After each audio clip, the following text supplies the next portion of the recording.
주목서 막 배우는 시간이 길잖아요. 왜 그러냐면 주목서를 이제 볼 줄 알고 이게 자연스럽게 이제 좀 잘 되면 이제 보통 소그룹 하면 성경 본문을 매주 모여서 이렇게 한 절씩 돌아가면서 이렇게 주목서로 이렇게 하거든요. 지난번 제가 한번 1절에서 거기 한번 했는데 어떻게 했는지 다시 한번 해볼게요. 요게 아는 것 같아도 정확하게 그 방법을 모르면 많이 헷갈리시더라고요. 그래서 주목서를 할 때는 1단계는 제가 늘 예시로 했던 왜 문장 있죠. 내가 사과를 먹었다. 뭐 지난번 했잖아요. 근데 나라는 사람 앞에 꾸미는 말이 있고, 목적어 사과 앞에도 꾸미는 말이 있고, 또 그 기타 말들이 있잖아요.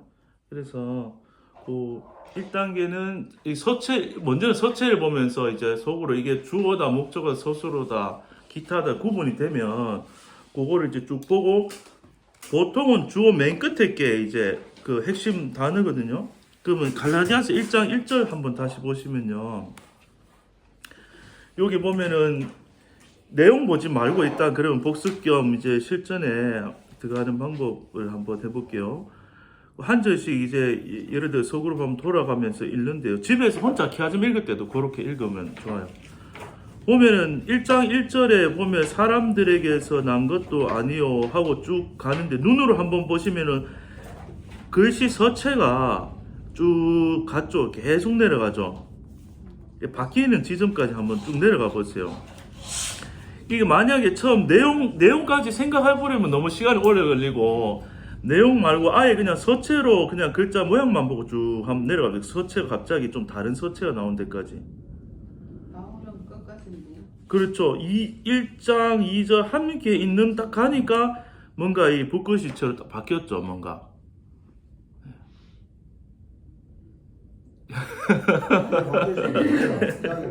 그렇죠. 바울은 함께 있는 거하고 바뀌었잖아. 그렇죠. 보세요. 여기 사람들에게서 난 것도 아니요 할 때 글씨체가 요게 이제 뭐 굴림체라 하기도 하고, 그렇죠. 굴림체라 하더라고요.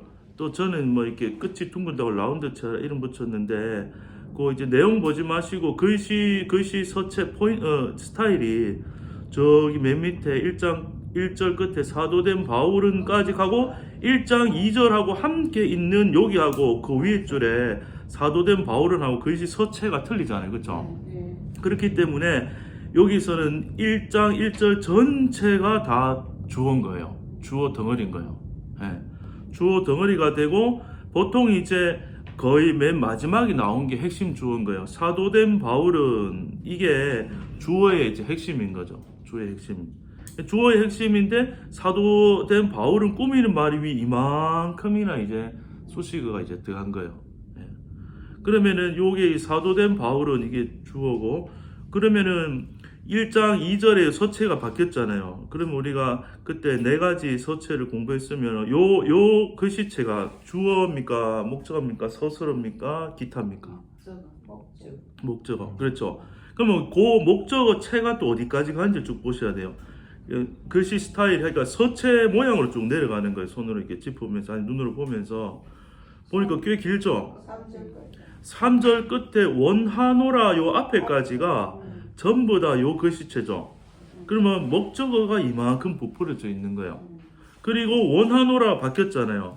요 원하노라는 굵고 고딕체니까 이게 서술어잖아요. 그러면 보세요. 이 서술어 하나 나올 때마다 그냥 쉽게 끊어버리면 돼요. 서술어가 나왔다. 그러면 그 한 단위가 주목서가 끝났다고 생각을 해버리는 거예요. 그러면은 이렇게 1장 1절에서 3절이 서술어가 처음 나왔잖아요. 원하노라가. 그러면 여기 핵심 주어는 뭐냐면 1장 1절 끝에 주어 덩어리 맨 끝에 사도된 바울은 여기 주어고, 목적어는 맨 끝에 보니까 있기를인데 은혜와 평강이 있기를 원하노라. 그러면은 지금 사실은 한 문장이 엄청 길지만 핵심만 먼저 찾으면 이 말을 하고 싶은 말은 바울은 은혜와 평강이 있기를 원하고 있구나, 원하노라 하고 여기 1단계라는 거죠. 그러면 이게 주어, 목적어, 서술어의 핵심만 찾은 거예요. 그러면은 주어, 목적어, 서술 핵심을 찾아서 바울은 은혜와 평강이 있기를 원하노라 이렇게 말하고 있습니다. 요게 이제 1단계고 나머지 내용들을 우리가 안 다뤘잖아요.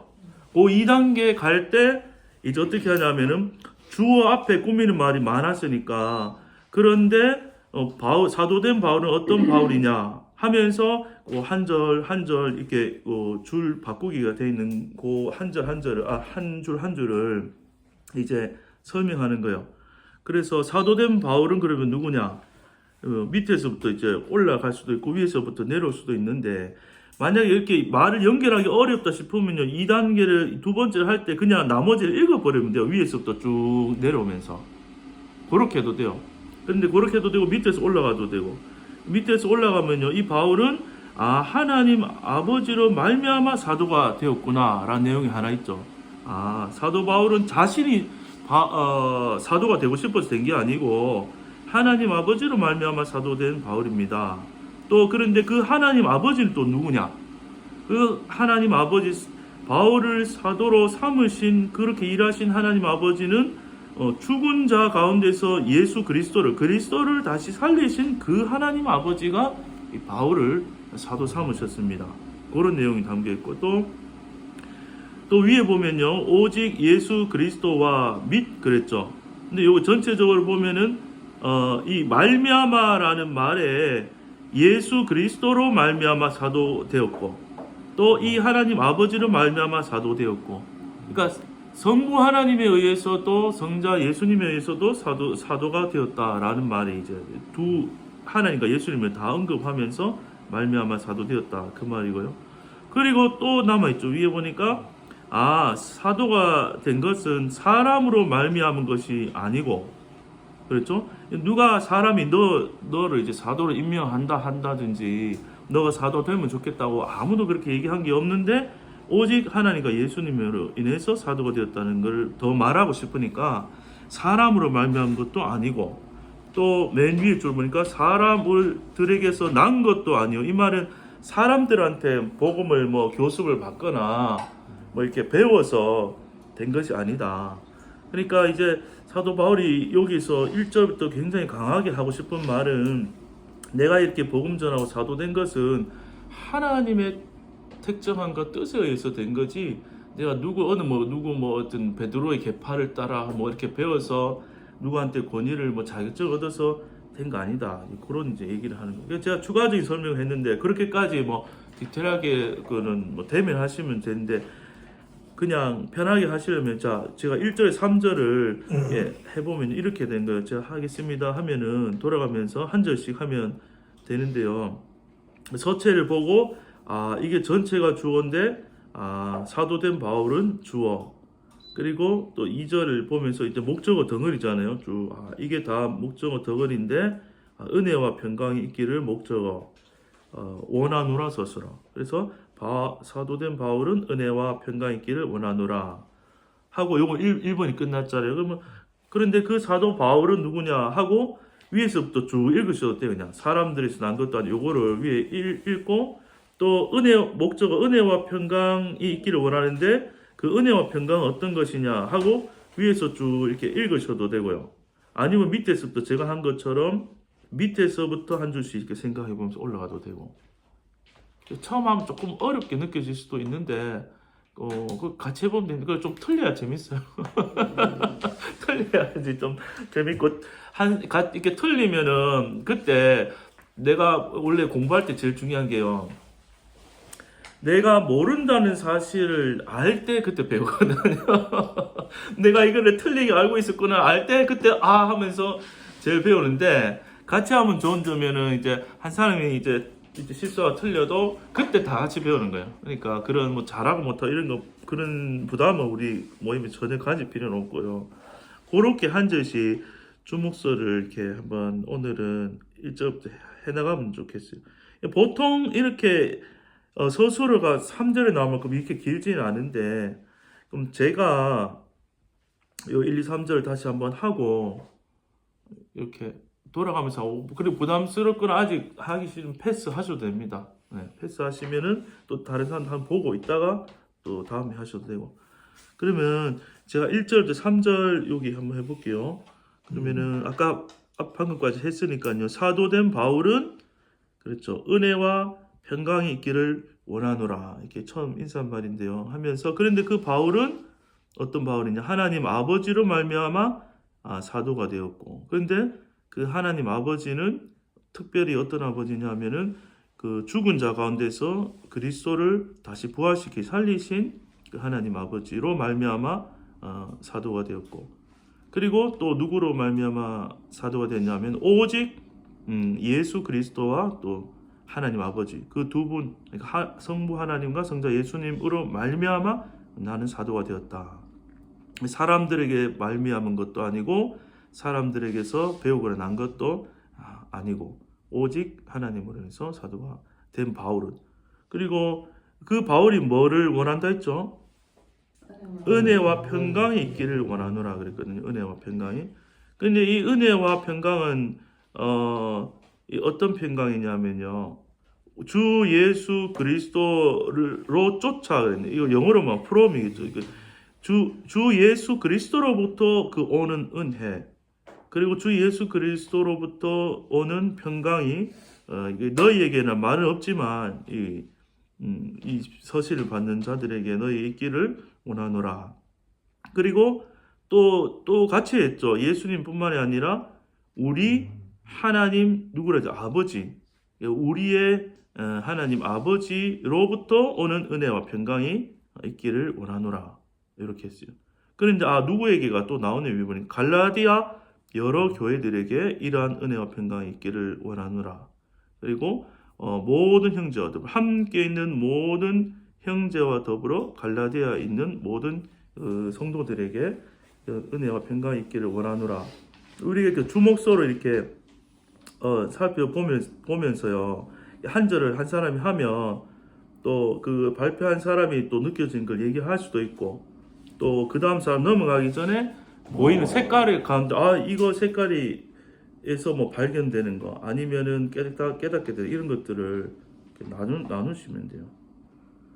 그래서 보면 여기 좀 특이한 점은 그 은혜와 평강이 저도 처음에 이게 좀 특이하다 할까요? 은혜는 빨간색이고 평강은 이 하늘색이잖아요. 그래서 하나님 그러니까 빨간색이 지금 성부 성자 성령 하나님 색깔이라 했잖아요. 그러면 하나님하고 예수님으로부터 나왔으면 다 그냥 은혜도 빨간색 했으면 평강도 빨간색 하면 어떨까 이런 생각도 이제 들긴 드는데 그런데 이제 강윤수 목사님께 은혜는 빨간색하고 항상 평강은 하늘색으로 했더라고요. 그래서 그러니까 이 하나님하고 예수 그리스도로 말미암아 주시는 이 은혜는 더 직접적인 빨간색으로 되어 있고 그 은혜가 임하면 이 영원한 이거 하늘색이 영원한 거잖아요. 계시적인 거. 그래서 이 은혜가 그러니까 순서가 물론 동시적으로도 맞겠지만 이 하나님의 은혜가 있으면 이 영원한 평강에 자동적으로 같이 오는구나. 그렇게 이제 우리가 볼 수도 있고 생각해 볼 수도 있죠. 그리고 또 뭐 1절에서 이렇게 나누고 싶은 거 있으시면 보시고 질문도 되고 뭐 발견한 것도 되고 얘기를 자유롭게 하셔도 돼요. 없으면 이제 또 기다렸다가 또 다음 넘어가고 그렇게 한번 진행해 볼게요. 여기 3절에 은혜와 평강이 있기를 은혜가 글자가 더 크거든요. 그렇죠. 큰지. 이 글자 키우기는 강조예요, 강조. 그러니까 여기 보면 은혜하고 같은 크기 글씨가 3절까지는 없었죠. 그러니까 1절에서 3절 중에 제일 중요하다 생각한 단어를 지금 이 목사님이 은혜라고 키워놓으신 거예요. 그러니까 여러분이 글자 키우를 한다 그러면은 은혜하고 뭐 평강을 같이 키울 수도 있고 그거는 이제 주관에 따라 좀 다를 수도 있는데 어쨌든 우리 키아즘은 공부하니까 이거 키가 났으면 왜 키가 났을까 생각해 보면은 도움이 되겠죠. 그러니까 이제 이 은혜가 키워놨다란 말은 이 절 안에서 보면은 뭐 그런 생각도 할 수 있죠. 그러니까 사도 1절에 보면은 바울이 사도 됐다는 말 설명이 오직 예수님과 하나님으로 됐다 이렇게 막 설명하잖아요. 그러니까 이게 사도가 된 것도 은혜로 된 거죠. 오직 은혜로. 그렇게 이제 우리가 또 볼 수도 있고, 또 사실 이 하나님 은혜가 아니고서는 모든 게 출발이 안 되니까 그렇게 우리가 이제 생각할 수도 있고, 그렇죠. 하고 또 이제 이 결국 사도 바울이 제일 말하고 싶은 거는 이제 이 값없이 주시는 하나님의 은혜를 이게 지금 갈라디아서를 통해서 말하고 싶은 거니까 은혜를 키워놨다, 그렇게 생각이 될 수도 있죠. 예.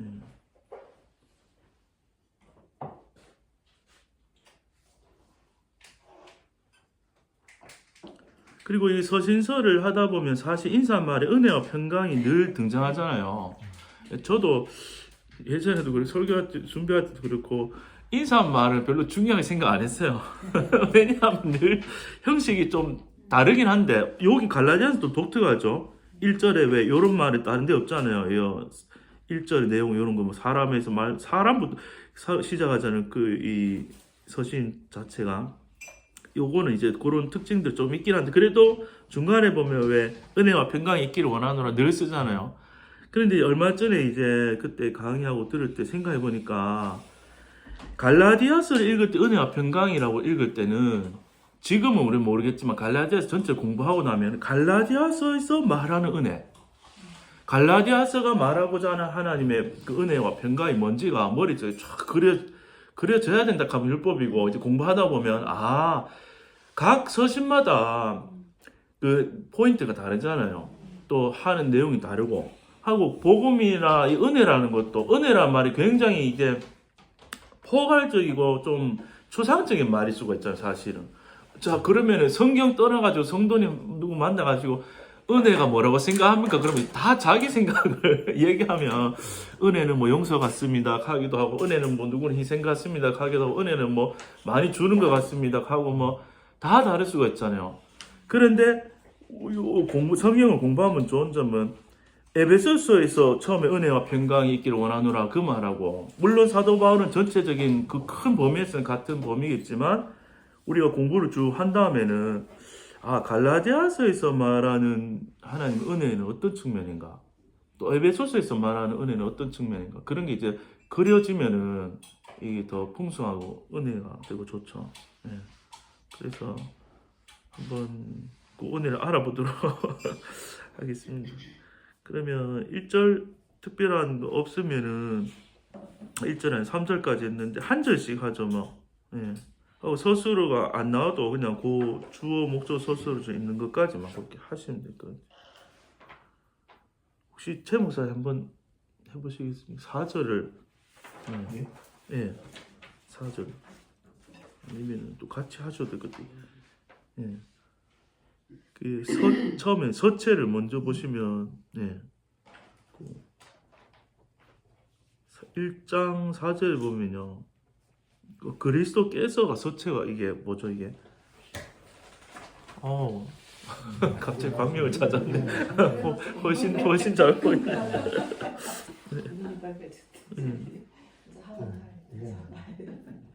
광택이 반사가 안 되지. 나도 그 반사대가 이래가 훨씬 나. 이거 몰랐네.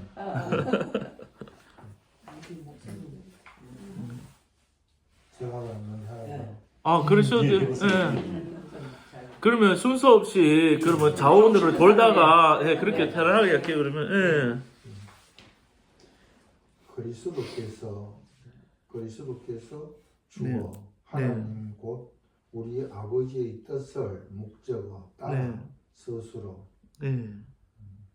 그리스도께서 뜻을 따르는데 이 뜻은 하나님 곧 우리 아버지의 뜻을 따라서 그다음에 이 약한 세대 별난 채 우리를 목적어 건지시려고 우리를 목적어 건지시려고 별난 채 우리 죄를 위하여 별난 채 자기 몸을 목적어 들이셨으니 스스로 건지시라고 목사님 여기 스스로 들이셨으니 스스로 건지시려고 어디 건지시려고 스스로. 네.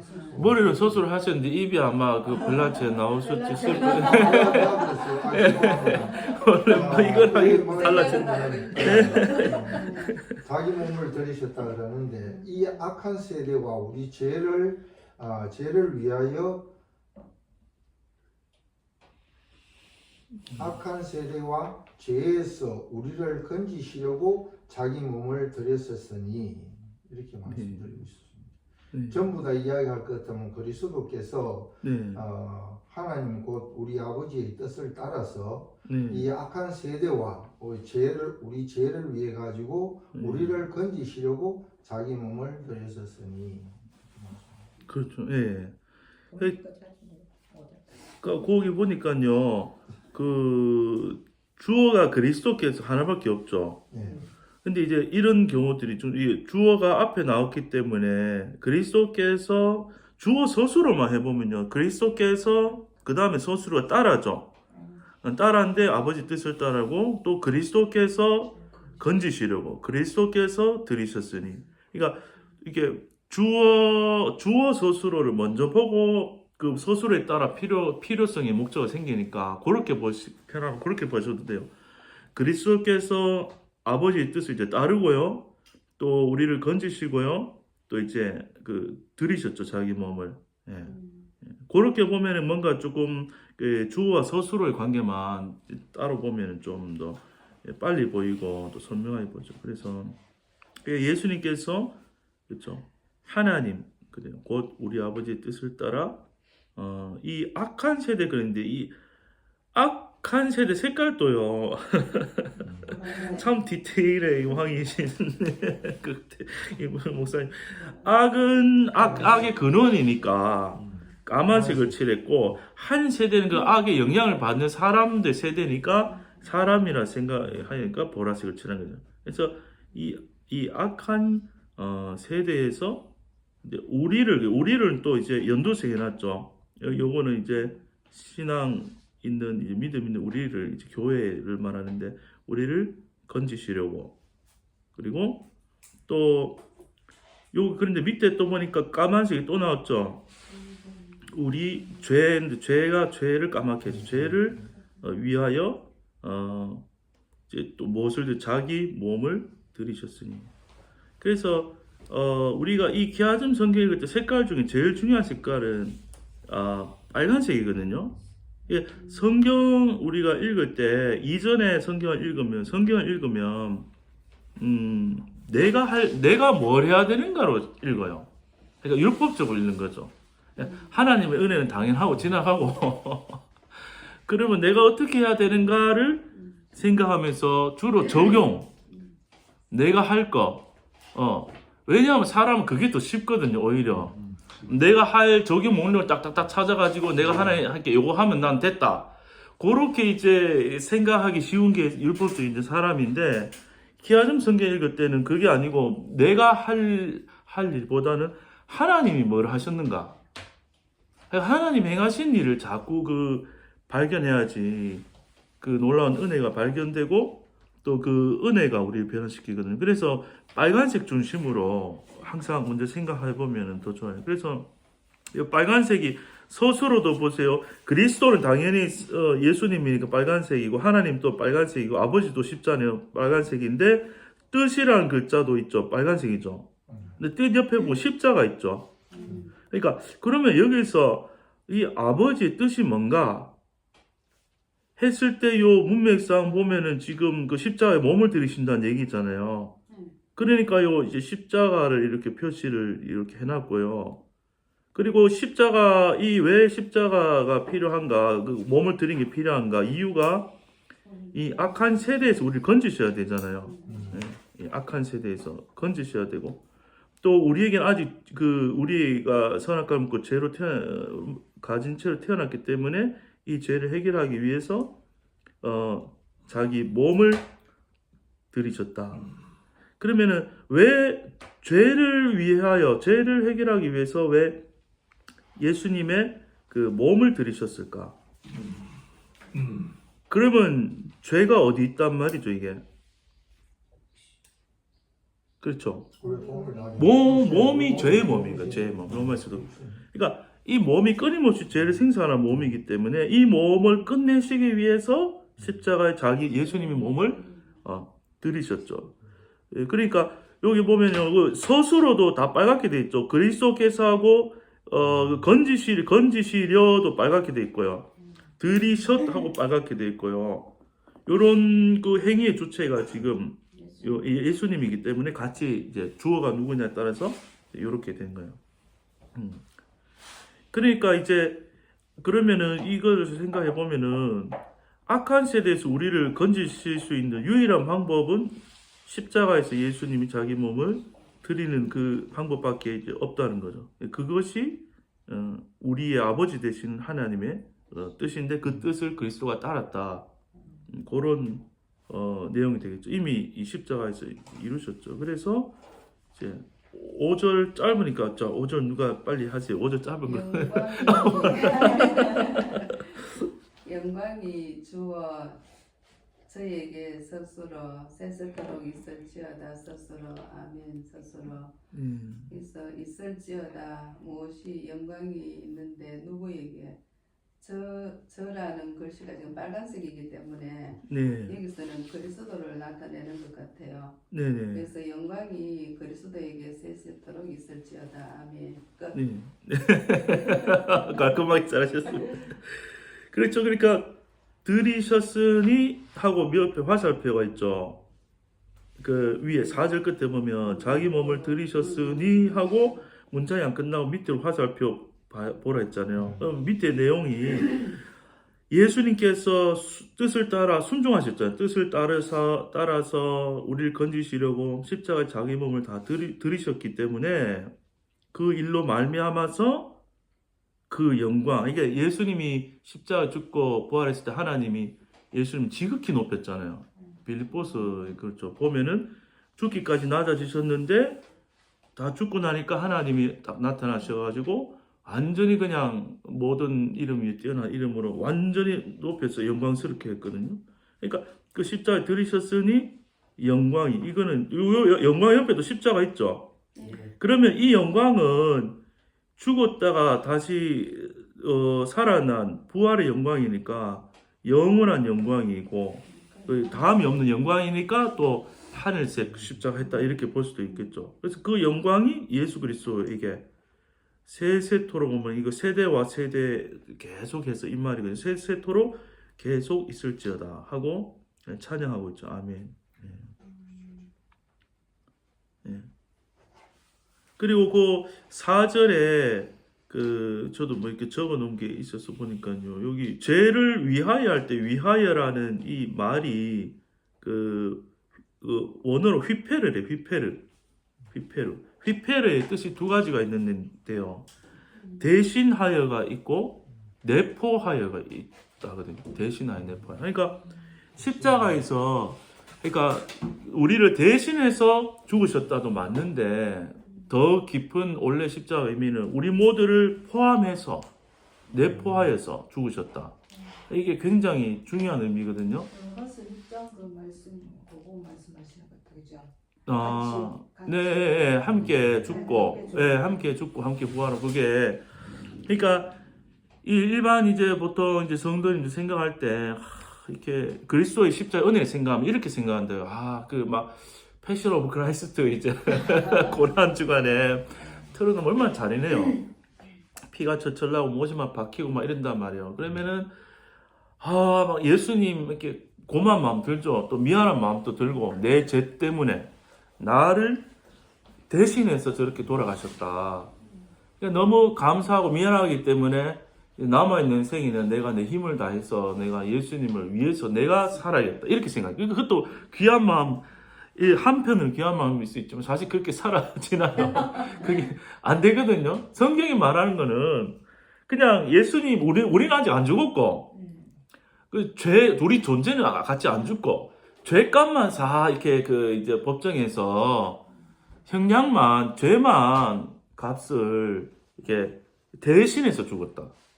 보통 이제 그 은혜의 차원에서 머물 수도 있는데 성경이 정말 말하는 것은 이 신약 우리가 쭉 읽어보면은 예수와 함께 죽었다는 말이 버글버글하게 나와요.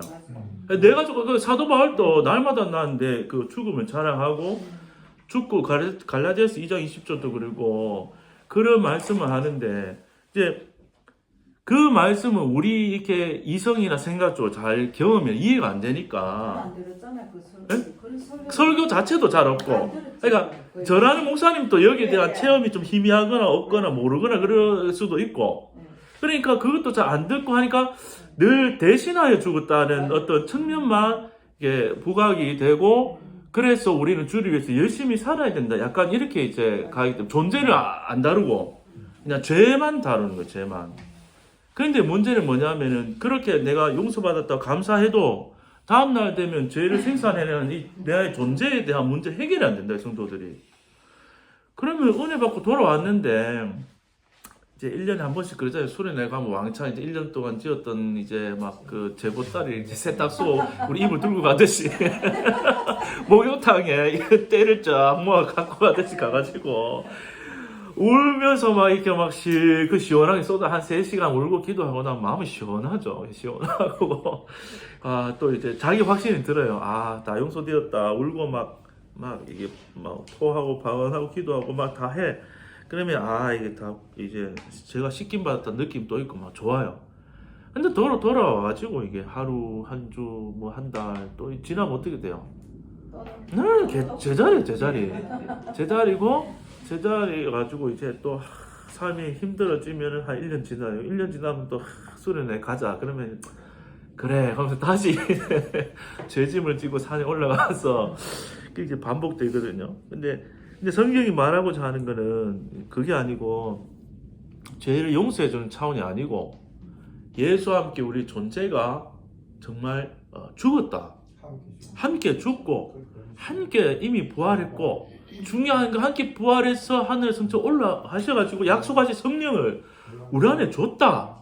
이제 성령으로 사는 삶이 있다. 그 삶을 신앙 안에서 경험하고 자라가고 이렇게 하는 거를 성경이 말하는데 그런 부분에 대해서 너무 미약하니까 그러니까 이제 갈급함과 갈증이 이제 계속 있는 거죠. 그래서 이제 말씀을 우리가 계속 이제 보는 게 이제 중요하죠. 그래서 갈라디아서도 사실 중요한 3단어로 딱 축약하면은 이게 그 자유, 성령, 사랑이거든요. 결국 전체적으로 봤을 때 자유, 성령, 사랑. 그러니까 먼저는 이 십자가에서 내가 죽은 사람이 뭘 하겠어요? 죽은 사람이 내가 죽었기 때문에 악을 내가 이길 필요도 없고 끝났고 또 선을 내겠다고 해도 내가 죽은 사람이 선을 내 힘이 아무것도 없죠. 내게서 할 수 있는 게 없죠. 죽었으면 확실히. 그럼 거기서 율법으로부터 먼저 자유가 오는 거예요. 자유가. 근데 이제 복음을 모르는 사람은 이 자유 단계에서 그 자유를 조롱하면서 방종으로 간다 이렇게 얘기를 막 하는 사람도 있거든요. 얼마 전에도 우리 요 단체 그 책팀방에서 굉장히 은혜 받았던 자매가 있었는데 이게 좀 안타까워요. 굉장히 자유를 누렸는데 이제 조금 어떤 다른 형제가 이 복음을 조금 이렇게 다르게 보는 형제가 개인적으로 연락을 접근해가지고 말을 듣다가 내가 이렇게 방종으로 흐르는 위험한 이 말씀 가운데 있었구나 이렇게 이제 생각이 확 사로잡힌 거야. 그래가지고 이제 좀 잠시 또 이렇게 나가게 됐어요. 그래서 그런 일이 없기를 바라지만은 또 이게 그렇더라고요. 이게 진짜 복음을 전하면은 막 세워지기도 하고 또 한쪽에서는 또 방해한 무리들 와서 허물어지기도 하고 막 그래요. 그런데 기존 교회나 다른 교회에서 안 그래요. 왜냐하면 거기는 딱 어떤 자기들의 율법적인 딱 컨트롤 하니까 이제 무슨 말인지 이해되시죠? 그러니까 일반 어떤 어떤 교단이나 이런 다른 이단에 이런 데서는 그 단체를 통제한단 말이에요. 통제. 자기들의 교리로. 그렇기 때문에 들어오는 문턱도 조금 완전히 자유로운 복음보다는 조금 더 어려울 수도 있고. 근데 또 들어온 성도는 또 관리를 하기 때문에 허물어짐이 좀 덜 할 수도 있다. 이런 생각이 드는데. 그래서 제가 이제 좀 고민이 이제 이렇게 좋다고 우리는 이게 하다 보면 2단, 3단, 4단, 10단까지도 막 좀 자유롭게 왜냐면 복음이 예수 안에서 다 자유롭게 들어오는데 또 좋다 하다가 허물어진 사람도 있고 또 세워진 것도 이렇게 있을 때 왜 그럴까 생각해보니까 성경 보니까 신약 서신서들을 보니까 그렇다고요. 우리 갈라디아서 그렇죠. 어떻게 복음 전하고 하는데 속히 이렇게 떠나서 나는 복음 쫓는 것은 내가 이상히 여기노라 하는 그런 일들이 물론 좋은 일은 아니지만은 이런 일들도 일어날 수 있다. 이렇게 생각하니까 마음이 또 뭐 그냥 자유해지더라고요. 예. 이게 사람들이 어디서 헷갈리냐면요. 안 그래도 지금 최근에 계속 저도 보면서 어디서 헷갈리는지 이게 사실은 말씀으로 해주면 제일 좋아요. 정확하게. 이게 이제 자유를 막 사람들 누린단 말이에요. 그러면 이제 이 전 목사님 메시지도 사실 그 한 4천 몇 개 들어있는데 아주 복음에 대해서 다양한 각도 있어요. 근데 자기가 딱 갈급하는 그 부분에서 하나 탁 이렇게 꽂히면은 자유하다 그러면서 나머지는 안 듣고 종합적으로 못 보고 그렇게 이제 막 그렇게 이제 할 수도 있는데 이게 하고 싶은 말은 옛사람, 새사람, 겉사람, 속사람 요게 정확하게 개념이 잡혀야 돼요. 이게 뭐냐면요. 옛사람, 새사람, 겉사람, 속사람 성경에 뭐 이런 표현들이 나오거든요.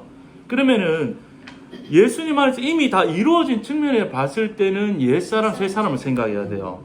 그러면 옛사람은 선악과를 먹고 태어난 그 내 옛사람이 내가 하나처럼 높아져 있고 죄가 생산될 수밖에 없는 그 옛사람을 하나님 편에서 예수님 안에서 그 옛사람을 완전히 죽여서 완전히 끝냈어요. 완전히 다시는 살아나지 못하도록 완전히 죽음을 끝내. 하나님은 예수님 편에서 그 기쁘신 뜻에 의해서 완전히 죽였어요. 모든 인류를 포함해서 하나님 편에서는. 그럼 완전히 끝났어. 확실히 끝났어요. 끝났고 예수님 부활시킬 때 함께 새 창조, 새 사람으로 그리스도 안에 새 사람으로 완전한 사람으로 저 죄와 허물이 나오지 않는 사람 그 사람 처리하고 완전한 새 사람으로 하나님 생명 받은 사람으로 완전한 새 사람이 됐어요.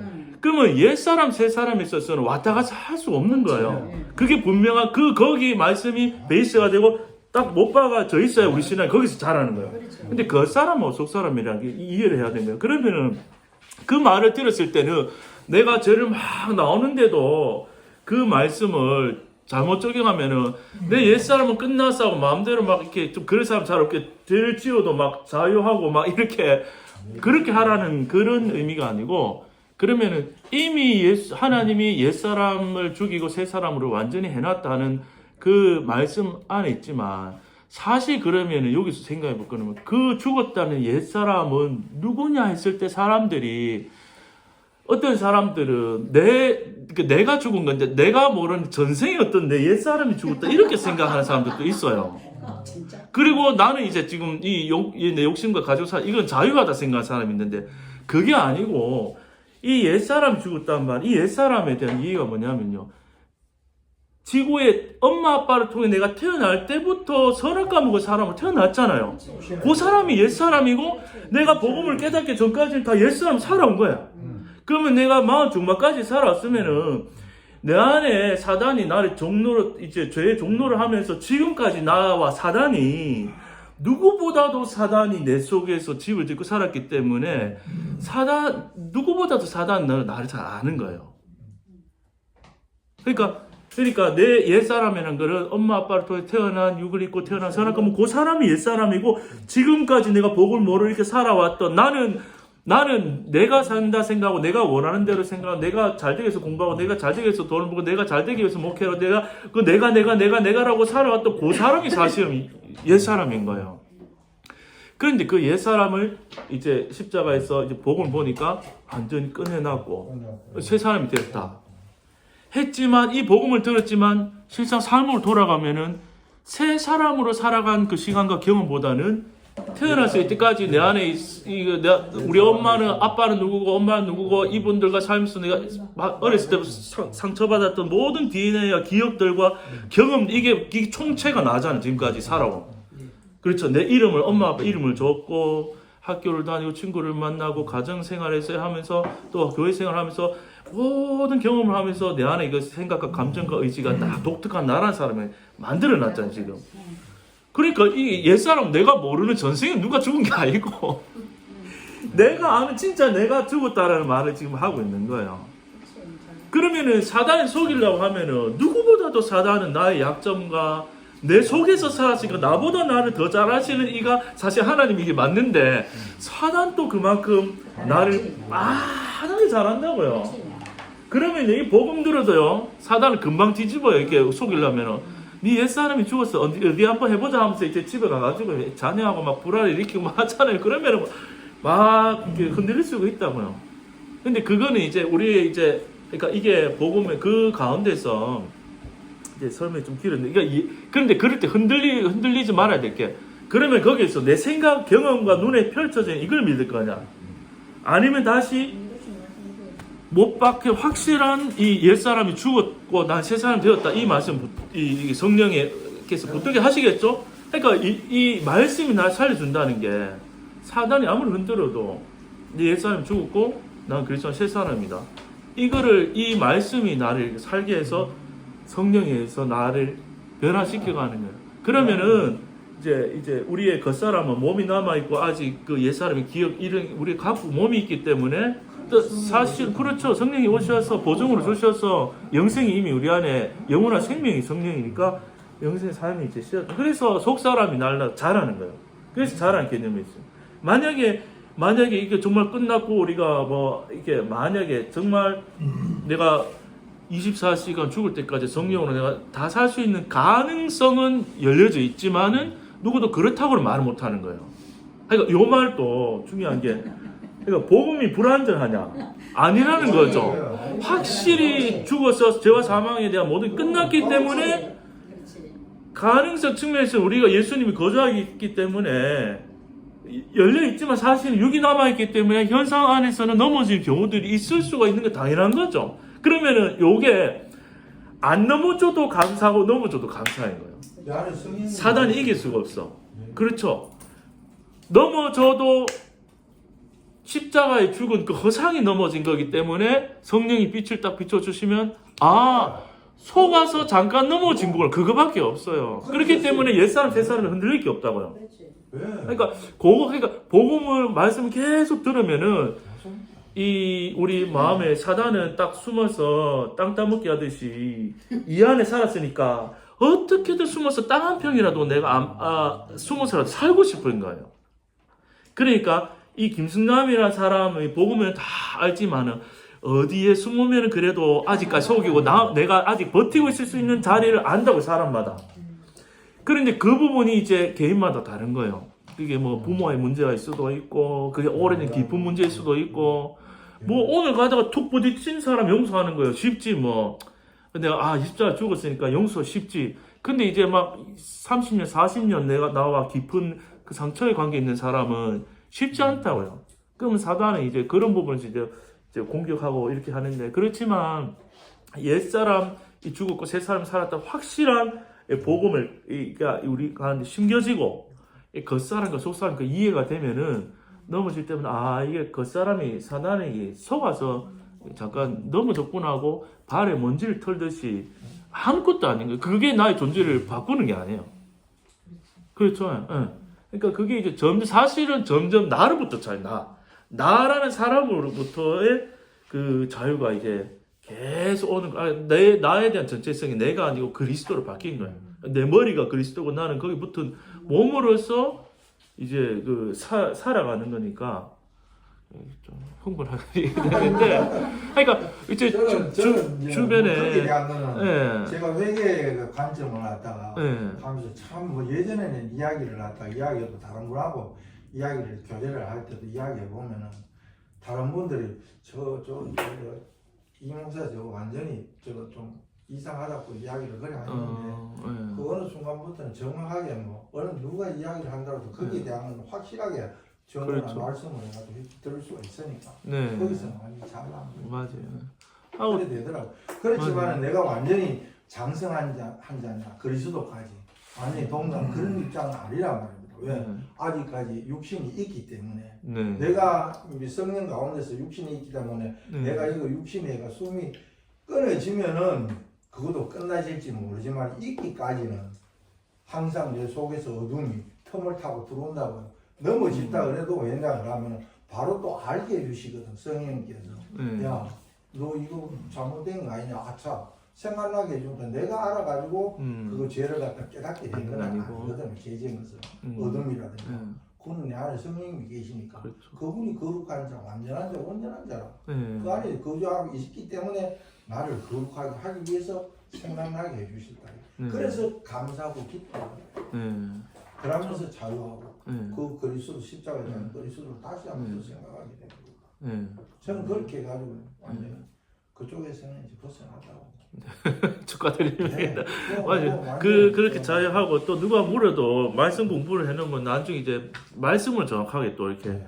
얘기해 줬으면 좋고 또 이제 연약한 우리는 지체이기 때문에 머리가 몸을 자르게 하고 머리가 몸을 깨끗하게 하기 때문에 이게 결국 자라고 변화되고 깨끗해지는 것도 남보다 씻는 것도 깨닫게 되는 것 다 주님이 하는 거기 때문에 우리가 그리스도 안에서 자유하면 돼요.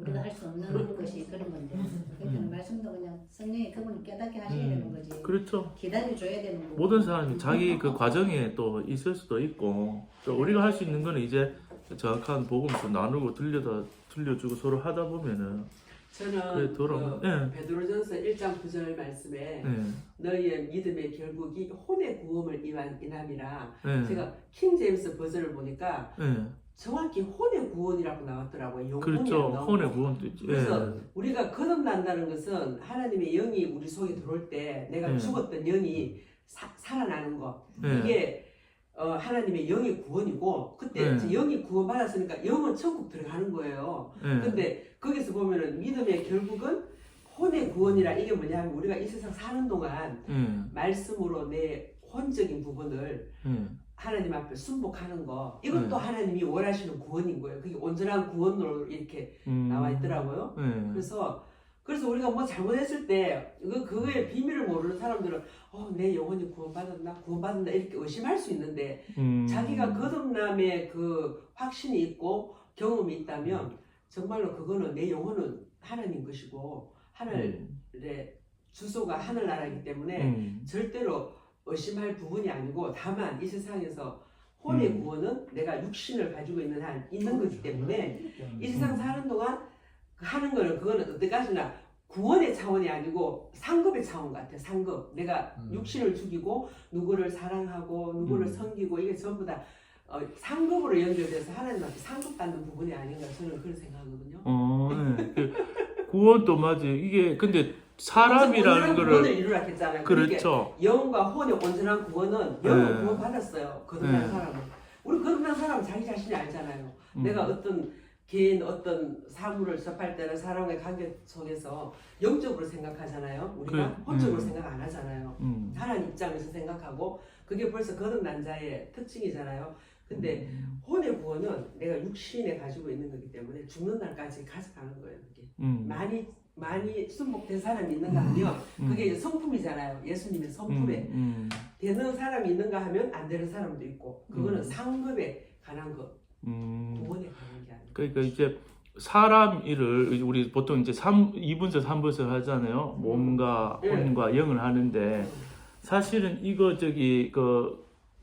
나눌 수가 이렇게 우리 이해 측면에서는 그렇게 이해하면 굉장히 도움이 되죠. 그런데 이게 몸과 혼과 영이 다 있어야 사람이잖아요. 네. 그러니까 만약 혼만 있는 사람이 있고 몸만 있는 사람이 있고 영만 있는 사람이 없단 말이에요. 네. 근데 이제 우리가 구원받기 전에는 이 영이 에베소서 말씀은 죄와 허물로 거의 죽어 있는 상태에 있는데 죄와 죽어 있는 상태니까 사실은 이 영의 자리에 하나님 생명이 들어와서 주인 되시고 이 영이 혼을 다스리고 혼이 몸을 다스려서 열매가 밖으로 이제 나오는 게 하나님 원하시는 거지. 만물을 이제 하나님의 그 대리자로서 만물을 나타내기 원했는데 사실은 이 영이라는 부분에서 우리가 선악과를 먹으는 말미암아 영은 죽어버렸고 혼이 굉장히 부풀려 있는 사람들, 이게 선하게 지식이 하나님처럼 똑똑해지, 사실 똑똑해진 거예요. 선악과 먹은 사람은 굉장히 똑똑해진 사람. 그런데 하나님처럼 똑똑하다고 자기가 생각하는데 하나님처럼 똑똑한 게 아니고 하나님처럼 다 할 수 있을 것 같은데 할 능력은 없어요. 뭐 선을 행할 능력이 있을 것 하고 싶은데 선을 행할 능력이 없고 악을 이기고 싶은데 악을 이겨야 되는 거 아는데 악을 이길 힘이 아무것도 없어. 그러니까 오히려 바보면은 행복한데 선악과 먹은 사람은 혼이 너무 이게 자기가 하나님처럼 되는 거예요. 그러니까 진짜 하나님 나타나도 네 하나님 아니다, 내가 하나님이다 하는 게 이제 이 선악과 먹은 사람 상태거든요. 근데 사실 이 구원이란 거에서 전인기 사람의 구원, 몸의 부활도 나중에 있어야 되고, 이 혼도 하나님 다스림 받아야 되고, 우리 마음에 이제 지성소로 치면은 우리 안에 성령이 내주하셔서 하나님과 연합돼서 하나님과 영혼의 하나로 하나님 통치와 그 은혜를 받으면서 사는 게 종합적인 구원의 이제 측면인 거예요. 근데 이제 우리가 살아갈 때 이 하나님 없다면 이 생각과 감정과 어떤 사람은 또 이렇게 오해한 사람도 있어요. 혼이 생각과 감정과 의지인데 늘 문제를 일으키니까 십자가에 죽었으니까 나는 생각도 없다, 감정도 없다, 의지도 없다, 이런 이 약간 좀 극단 신비주의로 가면은 이 사람이 아예 생각을 안 쓰고 감정을 안 쓰면 이상하게 되잖아요.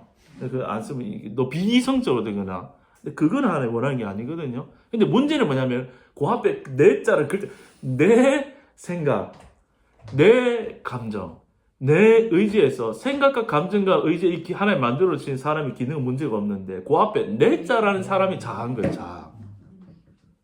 그러니까 혼으로 살면은 나로 사는 거예요. 나로 살면은 모든 게 부딪히고 모든 게 문제가 되고 할 수 있을 것 같지만 아무것도 이제 안 되는 그게 부딪히는 거예요.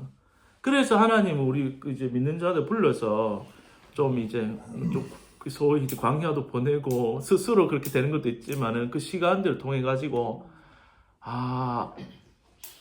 환경이 문제가 아니고 다른 사람이 문제가 아니고 이 나라는 문제 선악과 문제는 나를 보게끔 하는 시간을 주신다고요. 그러면 그 나는 나를 너무 사랑하기 때문에 하나님이 나를 미워하는 자로 처음에 보여요. 왜? 내가 원하는 대로 아무것도 안 해주고 반대로 나를 자꾸 이제 힘들게 깨뜨리니까. 그런데 보면 그게 하나님의 사랑이에요, 사랑.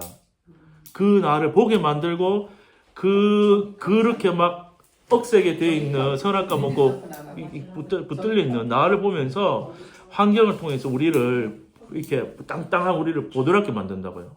아프죠, 우리는 당연히. 환경을 통해서 하나님이 우리는 치는 걸 생각하는데 치는 게 아니에요, 그거는. 근데 목사님, 그게 사랑이죠, 하나님. 그 환경은. 목사님 지금 이 말씀을 들으니 네. 어떻게 깨달았어요? 목사님 지금 이거를 어떻게 깨달았어요? 어떻게 깨달아? 아니 이제 성경에서 네. 기록된 말씀을 보고 깨달았느냐? 네. 성경 그 말씀 성경으로서 성령이 아니고 하서는 네. 목사님 하는 얘기를 누구나가 깨달을 수 없는 내용을 깨닫고 지금 말씀을 하시니까 내가 물어보는 거라. 어떻게 깨달았느냐? 저도 어떻게 깨달았는지 잘 모르겠고요. 은혜로 깨닫긴 깨달았는데요. 어떻게라는 말은 저한테 김 목사가 어떻게 했느냐를 이렇게 묻는 질문일 수도 있잖아요. 그러니까 목사님은 저걸 어떻게 깨닫고 저렇게 얘기하는데 궁금증이 나왔대. 근데 그 깨닫게 하시는 하나님이 이제 1차적으로 깨닫게 하셨죠. 그럼 이렇게 대답하면 좀 동문서답처럼 너무 그게 아니고 그렇게 어떤 계기가 있었냐? 삶 전체가 뭐 계기라고 할 수도 있고요. 그 뭐 그러면 내 간증을 또 들어가야 되는데 그냥 뭐 또 요 다 산전수전 겪고 앉아 계신 분들이 있어가지고 내가 세 발을 빌어가지고 내가 말을 너무나도 중요한 핵심 성경에서 말한 핵심이기 때문에 그냥 물어보는 거예요. 그 사실 저도 뭐 내가 어떻게 해서 깨달은 게 아니라 뾰족하게 내가 어떻게 깨달았다 말은 못 쓰면 어려운데 은혜로 됐고 하나님 인도로 됐고 또 많은 고난을 통해 된 것 같아요. 그러니까 이제 뭐 좀 세 발을 피겠지만 그냥 제 고난을 얘기하자면 별 크지는 않아요. 뭐 죽을 벽을 알았다 이런 건 없고 저는 이제 목사 가정이 태어났어요. 우리 형제가 4남매고 한데 85년도에 아버지가 대봉제일교회 담임 목사님 하시다가 제 7살 때 돌아가셨어요. 그래가지고 우리 4남매고 엄마가 혼자 되시고 또 막 그런 상황 가운데 출발해서 또 어머니 또 개척교회를 또 이제 하시면서 또 경제적인 빚을 계속 이제 짓는 거 이제 또 현풍에서 이제 개척하셨는데 뭐 어렵고 해가지고 이제 그걸 뭐 다 따라서 저 고난만 간단하게 저희 고난을 요약해서 말씀드리면 뭐 어쨌든 그래 뭐 재정적으로 계속 힘들고 제가 20살 때부터 뭐 계속 저는 돈을 쓴 적이 없는데 제가 계속 제 이름으로 빚이 생기고 군대 갔다 오니까 신양 불량자가 되어 있고 막 이렇게 뭐 학교 수업하면 이제 전화 오고 제 이름으로 되어 있으니까 뭐 찾아오고 그러면서 저 20대는 좀 암울했어요. 계속 그러니까 왜 나는 아무것도 내가 저지른 일 없는데 우리 엄마는 왜 이렇게 저렇게 교회 하면서 이해가 안 된다. 아무리 보면은 교회보다는 자식이 먼저가 아닐까 생각해도 우리 엄마는 먼저 교회더라고요. 그런데 이제 또 그 교회가 또 이렇게 또 잘 되면 모르는데 그 밑빠진 돌에 물 붓는 것처럼 그래 막 계속 그 세월이 가니까 나는 그 어려웠죠. 그러고 할 때 이렇게 저렇게 곤두박질 치고 뭐 할 때 여름을 겪다가 어쨌든 오니까 어쨌든 그런 과정 속에서 조금 나는 좀 저주받은 인생인가 이렇게 생각했어요. 힘들 때는 저주받은 인생이고 내 마음의 그 어떤 슬로건 같은 게 하나님 다른 거 안 바랍니다. 좀 나는 좀 영원 제로 베이스에서 좀 시작할 수 있게 해주세요. 나는 저지른 일도 없는데 항상 왜 나는 빚쟁이로 삽니까? 이제 그게 이제 늘 억울한 마음, 엄마를 향한 미운 마음, 또 왜 또 교회를 하면서 그렇게 할까 그런 생각도 있고 그런 과정 가운데 하나님 날 뭐 깨트려 주셨고 또 하나 깨트려진 거는 저는 원래 성악을 전공해가지고 그 노래로 좀 잘 되기를 원하고 그 열심히 이제 해와고 잘 됐고 또 잘 달려왔고 또 이제 좋은 교수님도 만나고 좀 잘 될 거라 이게 좀 노래했어요 그때. 그래가지고 노래 언제 있으면 기회 있으면 한번 예 그래가지고 경대 성악과 나왔는데 그래 그 꿈을 가지고 이제 했는데 이제 그 꿈이 이제 탁 접히고 신학으로 이제 바뀌게 된 계기가 있었거든요. 그래 어렸을 때부터 나는 우리 아버지 목회자인데 내 7살 때 돌아가시고 나 이렇게 힘들게 또 지나갔기 때문에 나는 목회자 안 하고 싶죠. 안 하고 싶고 노래하고 이렇게 좀 그냥 성악가로 성강해서 그냥 뭐 교회 훌륭한 장로가 돼가 좀 헌금도 좀 하고 그냥 그렇게 하나님 섬기 만드나 그러고 왔는데 이제 그때 막 이제 늘 근데 참 그것도 마음에는 늘 그 부담이 있었어요. 은혜 받으면 뭔가 하나님이 나를 목회자 부를 것 같던 내 자아의 생각이었던지 아니면 성령의 어떤 음성이었던지 그런 생각이 있다가 늘 마음으로는 이제 노를 하고 있다가 이제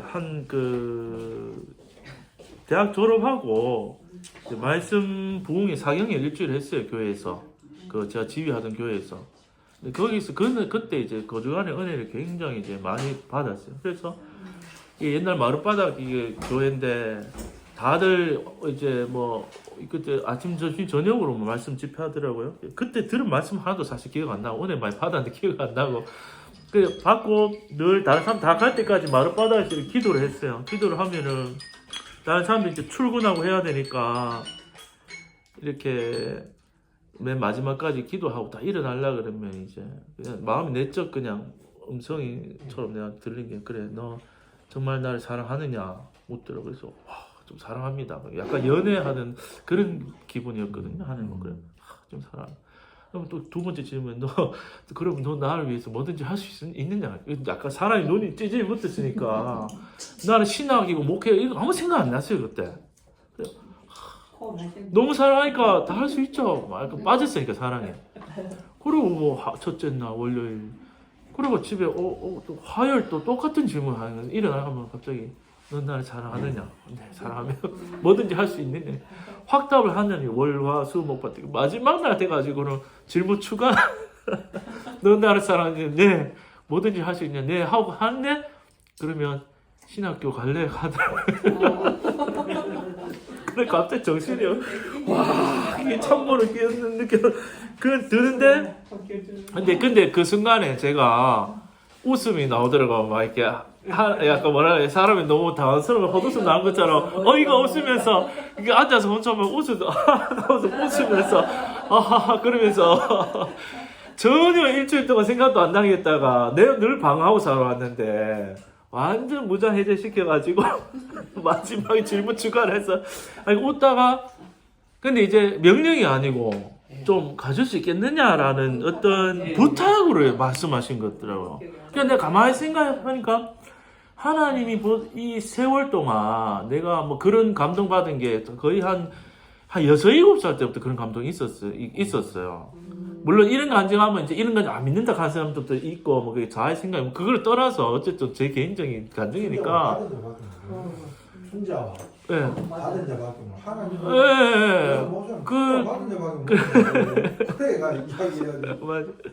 그래가 내가 가만히 앉아 있다가 이거는 명령이 아니고 내 대답을 기다리시는 듯한 근데 일주일이 기다린 게 아니고 긴 세월을 작업해가지고 내 6, 7살 아니 태로부터 작전 이렇게 좀 뭐 말씀으로 좀 비워치면 설득을 하신 거잖아요. 그래서 자발적으로 가고 싶더라고 이제는. 그래가 오래 기다리셨네요. 하고는 내가 그래 소원이 없네 들으셔서 쉽겠지. 그래가 하고 이제 왔어요. 왔는데 그 뒤로도 그 내 오랜 꿈이니까 노래를 성공하고 싶은 거에 꿈이 그게 마음에서는 올라오는 거예요. 그 사역지 가면 이제 제가 하는 역할이 뭐냐면 김 목사가 성악 전공했으니까 담임 목사 앞에서 찬송가 부를 때 저 2층 기둥 앞에서 무선 마이크 잡고 같이 부르는 거 사역 시작할 때도 늘 그거를 이제 하게 되는 거예요. 그래가지고 늘 하는데 하고 나면 또 이제 찬양대하고 성금 특송하면 성악 전공자라서 막 특송한단 말이에요. 그러면 속에서 이 자아가 있잖아요. 나도 했으면 잘할 낀데 하면서 막 그날 하고 막 하면 나 이제 교만 속으로 말을 안 했지만 내 속으로 나 하면 더 잘할 수 있는데 하고 싶다 하고 막 오만 생각이 막 그 꿈이었고 너무 이게 노래 좋아하는 사람들 그게 마약처럼 약간 그게 어떤 꿈이고 중독성이 굉장히 이제 노래도 강하거든. 그러고 나면 그 주일날 있잖아요. 사람 다 갈 때까지 기다렸다가 아내는 차에 기다리려고 하고 내 혼자 실컷 불러 제끼하더니 그래가지고 한번 부르고 이제 좀 만족하면 집에 가고 그런 세월이 또 수십 년 지나야 되더라고요. 그 마음도 이제 그러니까 그러면서 부목사 생활 힘들고 하면은 나는 뛰쳐나가지고 이거 이제 안 하고 노래 다시 해서 뭐 오디션을 보든 뭐든 내가 그게 늘 갈등이 있는 거예요. 늘 갈등이 있고 내 또 자아가 안 좋거나 했다가 또 은혜 받으면 목회자 부르다 했다가 그게 있고 또 재정적으로도 늘 엎치락뒤치락 하잖아요.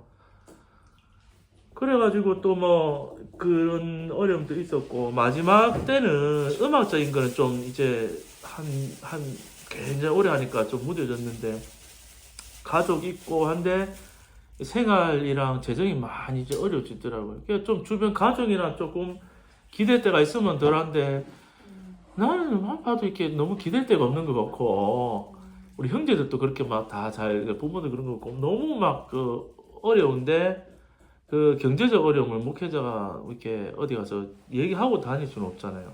뭐 그러니까 표는 안 나. 내 속도 모르고 막 나는 막 지금 돈 때문에 막 힘들어 죽겠는데 교회 가면 사람 내 얼굴 보면요. 나는 표냈다고 표냈는데도 야 목사는 얼굴에 빛이 나는데 뭐 좋은 일 있습니까? 내 얼굴은 그 표가 안 나다 보니까 그래가 막 힘들다가 결국에는 이제 부목사 나올 때는 제가 좀 재정 때문에 힘든데 하나님 이거 해결 안 해주면 내가 해결하겠습니다 하고 이제 좀 삐꼈죠 하나님한테. 그래가지고 나와가 올 연초까지도 많이 힘들었어요. 많이 힘들었는데 하나님 그래도 빨리 한 5, 6개월 만에 끝내주시더라고요. 근데 저 나름대로 내 머리로 한번 이거 타게 해보겠다고 있잖아요. 목사가 막 사업도 막 한번 해보고 막 좋다고 뭐 크게 말하고는 건 아니지만은 이게 아니구나 하고서 막 이렇게 지금 해봤어요. 막 다 안 되더라고요. 다 안 되고 내 힘이 다 빠지니까 하나님이 또 기다렸어요. 기다리다가 갑자기 키워진 말씀 10년 전에 사놓고 던져놨는 거 이제 본격적으로 이거 하게 하려고 이제 하셔가지고 뭐 하나님이 다 안배가 하나님 하셨죠 뭐. 그 이제 중간 중간에는 고사님 너무 맛있다. 중간 중간에는 이제 나 잘 안 먹는데 감사해요. 어려울 때는 말씀 듣고 이제 좀씩 회복하면서 왔는데 그게 힘들어야 말씀이 더 잘 들어오더라고요. 어렵고 예. 그러니까 그게 진짜 불에도 손에 진짜 대봐야 진짜 손 안 하는 것처럼 내 자아에 많이 대봐야지 이렇게 자아가 뭐구나 확실히 알고 이렇게 또 손을 많이 떼게 되더라고요. 저는 이제 예. 그 가만히 대화하시는 분 보니까 참 귀한 분들 모여갖고 하나님이 소집을 해뒀다 싶어서 서울서구까지 우리 믿음의 구원은 혼의 구원이라고 하는 말 아까 권사님 말씀하신 내용이나 권 목사님 말씀하신 내용이나 이비 목사님 말씀을 가만히 보니까 참 한마디 한마디 하려면 참 귀한 말씀들이다 이렇게 싶어갖고 아까 그 말씀 중에 하나님이 행하시는 일을 이 붉은색은 하나님 하길래 맞다. 우리는 성경을 보게 되면 하나님이 행하신 일이 과연 뭔가 이런 것을 정확하게 알아서 하나님이 해놓은 걸 믿으라 그랬는데 그렇지 않습니까? 그래서 다들 그 말씀 가운데 이런 것이 협력에서 성을 이룬다더니 이렇게 대화를 나누는 가운데 뭔가 우리가 깨달을 것이 있다 싶어서 그래 이제 구슬깨기 한마디 한마디 있는 거 이런 것들도 다 꿰줘야 된다 싶어서 그러니까 반드시 저거는 고난을 많이 받은 것 같다. 저보다 다 또 고난 받았지. 고난 맞아요, 다. 물론 고난 아무리 받아도 이제 자기 나름대로 그 하나님 쓰시는 그 말하자면은 그 사람의 성향에 따라 또 다 쓰시기 때문에 그래서 가장 그 좋은 은사를 다 나름대로 선물은 여러분부터 온다 했는데 아무래도 이 귀하짐 이거 전하시려고 그동안 계속 훈련시키고 했는데 귀하짐을 또 그 육으로 푸는 것이 아니고 율법으로 푸는 것이 아니고 복음으로 푸시려고 그 복음 일꾼 만드시려고 계속 훈련을 시켜왔다. 그런 생각이 들어가고 참 귀한 분을 만나게 해주신 분이 하나님이시다. 아멘. 그런 의미에서 그 잘하시는 거 성악 한번 해야 되는데. 나는 진짜 본래 프로는 분위기가 안 될 때 한 개 풀어라. 듣고 싶으셔가지고. 분위기가 좋아서 형이 나가 있을 때는 이게 하는 것은 누구나가 거의 50점밖에 안 되는 선수들도 100점은 낼 수 있는데 분위기가 안 될 때 이거 내는 거 이것이 바로 뭘 하는 것 같으면은 한마디로 프로들이 하는 거거든. 우리 프로가 아니고 하나님의 프로. 하나님의 프로. 거듭난 영혼이 찬양하는 것이기 때문에 언제 기회 있으면 한번 들려주시기로 바랍니다. 지금 아니라도. 지금 한번 들어가? 여러분 원하십니까? 박수 쳐요. 아유. 준비된 곡이 없어가 늘 하는 것 같고 자, 또 노래까지 또 부르고 한번 다시 한번 더 이것도 기념이니까 뭐 일단 녹화해놓고 알겠습니다. 아이고 이거 뭐 제가 뭐 좀 준비된 곡이 있으면 좀 내 박도를 당하겠는데 그냥 후다에 뜰 테니까 가만할 테니까 전혀 부담 가지지 마시고 제가 부르고 싶으면 그냥 오솔름이요 부를게 오솔름 찬양 꼭 찬양 불러야 되는 거 아니잖아요. 오솔름이야 좋지. 그럼 한국 가사로 부르고 이제 알아서 불러볼게요. 오 맑은 태양 너 참 아름답다. 폭풍우 지나는 너 더욱 찬란해. 시원한 바람 솔솔 불어올 때 하늘의 밝은 해는